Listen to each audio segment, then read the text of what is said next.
అప్పుడు కేవలం బీటెక్ చదివేసి ఎగ్జామ్స్ రాసేసి మంచి క్రెడిట్ తెచ్చేసుకుంటే ఎవడు ఉద్యోగాలు ఇవ్వడు, ఎవడు దేకట్లేదని చెప్తుందండి.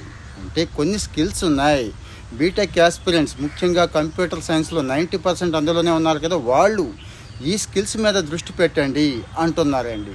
ఏమంటారా, అటు C+ కానీ, జావా కానీ, పైథాన్ కానీ నేర్చుకోమని, ఫుల్ స్టాక్ వెబ్ డెవలప్మెంట్ నేర్చుకోమని, వీలైతే అటు సైబర్ సెక్యూరిటీ కూడా ఫండమెంటల్స్ మాత్రమే నేను చెప్తుంది నేర్చుకోమని, అలాగే డేటా సైన్స్ ఫండమెంటల్స్ నేర్చుకోమని, మొబైల్ యాప్ డెవలప్మెంట్ నేర్చుకోమని, వీలైతే డిజిటల్ మార్కెటింగ్ టూల్స్ కూడా కొన్ని ఉన్నాయండి.